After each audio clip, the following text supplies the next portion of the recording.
Welcome again. जैसा कि इस पेज पे आप देख रहे हो, जहां भारत के कुछ प्रधानमंत्री और उनके कार्यकाल के बताया गया है जो 1989 के बाद केंद्र सरकार यानी कि सेंटर में जब गवर्नमेंट आई और उस गवर्नमेंट में जो हमारे देश के प्रधानमंत्री बने। हालांकि ये गवर्नमेंट पूरा अपना टाइम पीरियड पूरा नहीं कर सके, क्योंकि पिछले वीडियो में मैंने आपको बताया कि किस तरह से गठबंधन सरकारें बनी और टूटती गई। कुछ सरकारों को समर्थन हासिल था, लेकिन कुछ दल जो थे उनके साथ अपनी विचारधारा साझी नहीं कर पाए या उसके साथ अपनी विचारधारा नहीं मिला पाते थे, जिसकी वजह से सरकार बनाना और चलाना बड़ा मुश्किल हो गया। तो सबसे पहले अगर हम यहाँ देखें तो राष्ट्रीय मोर्चा की सरकार बनी और जिसमें वीपी सिंह प्रधानमंत्री बने। उसके बाद चंद्रशेखर जी जो कि राष्ट्रीय मोर्चा और समाजवादी जनता पार्टी के नेतृत्व में कांग्रेस का समर्थन इनको हासिल था।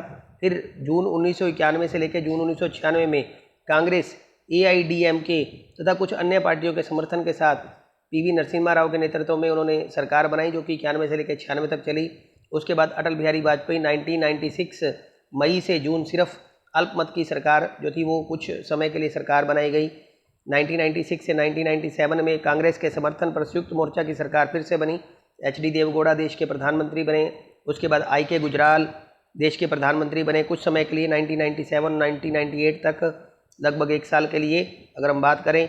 उसके बाद अटल बिहारी वाजपेयी जो कि जिन्होंने कि 1998 से 1999 जो मार्च 1998 से अक्टूबर 99 और उसके बाद जब देश में इलेक्शन हुए तो 99 से 2004 फिर से जो थी गठबंधन सरकार बनाई, राष्ट्रीय जनतांत्रिक गठबंधन सरकार बनी।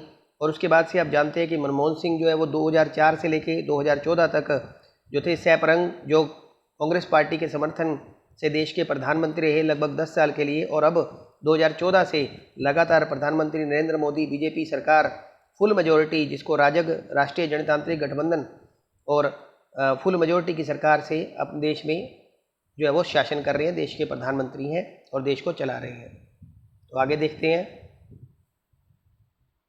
दूसरे अध्याय में हमने पढ़ा कि शुरुआती सालों में कांग्रेस खुद ही एक गठबंधन नुमा पार्टी थी। मतलब आपने सेकंड चैप्टर में देखा, इसी बुक के सेकंड चैप्टर में बताया गया भी कांग्रेस जो थी ये गठबंधन नुमा पार्टी थी। इसमें विभिन्न हित, सामाजिक समूह और वर्ग एक साथ रहते थे। इस परिघटना को कांग्रेस प्रणाली कहा जाता था। यानी कि कांग्रेस चाहती थी कि सब गुट जो है या सब पार्टी जो है वो मिलकर साथ चलें, सबको साथ लेकर चलने के लिए इसका एक आइडियोलॉजी थी।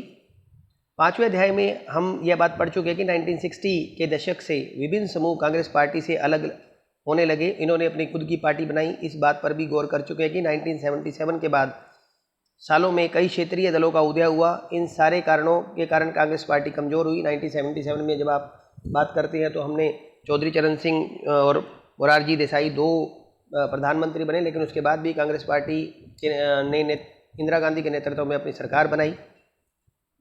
चलिए हम बात करते हैं। उसके बाद देश के अंदर अन्य पिछड़ा वर्ग की राजनीति का उदय। अन्य पिछड़ा वर्ग, अदर बैकवर्ड क्लासेस, और उनकी पॉलिटिक्स के बारे में आप देखते हैं। OBC एक वर्ड दिया गया इनको, तो उनके बारे में हम देखते हैं। सो कहता है इस अवधि में एक दूरगामी बदलाव था अन्य पिछड़ा वर्ग का। अन्य पिछड़ा वर्ग जो थे वो इस समय सामने आया, आप जिसे OBC शब्द से जानते हैं। कहता है इससे विचार विवेचन एक प्रशासनिक कोटि अन्य पिछड़ा वर्ग अथवा अदर बैकवर्ड क्लासेस का संकेत किया जाता है, जिनको अदर बैकवर्ड क्लासेस के नाम से जाना जाता है। यह अनुसूचित जाति अथवा अनुसूचित जनजाति से अलग एक कोटि है। यानी कि अनुसूचित जाति, शेड्यूल कास्ट और शेड्यूल ट्राइब्स से अलग एक जाति बना रखी थी। इसमें शैक्षणिक और सामाजिक रूप से पिछड़े समुदायों की गणना की जाती है। यानी कि ये लोग माना जाता है कि ये पिछड़ चुके थे, सोशली बैकवर्ड क्लासेस इनको कह दिया जाता है। इन समुदायों को पिछड़ा वर्ग भी कहा जाता है। 6ठे अध्याय में हम यह देख चुके हैं कि पिछड़ी जाति के अनेक तबके कांग्रेस से दूर जा रहे थे। उनमें कांग्रेस के लिए समर्थन कम होता जा रहा था। ऐसे में गैर कांग्रेसी दलों के लिए एक जगह पैदा हुई और इन दलों ने इन तबके का समर्थन हासिल किया। आपको याद होगा कि गैर कांग्रेसी दलों के राजनीतिक अभ्युदय की अभिव्यक्ति 1977 की जनता पार्टी की सरकार के रूप में हुई थी। जनता पार्टी सरकार में जो था एक मंडल कमीशन के नाम से कमीशन बनाया गया था, जिसके बारे में आगे पढ़ोगे। ये अदर बैकवर्ड क्लासेस की, या हम कहें भी जो जनता पार्टी ने जो अपनी सरकार बनाई थी, वो इसी बेस को लेकर या पिछड़े वर्ग को आगे लाने के लिए जो थी वो अपनी नारे के साथ जो थी वो सेंटर में अपनी सरकार बना पाई थी।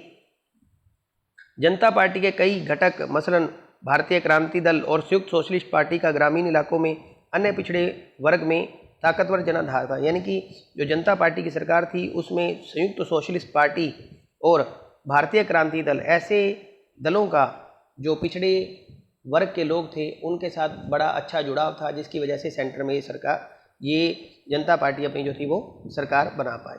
सो अगले वीडियो में आगे चलते हैं हम।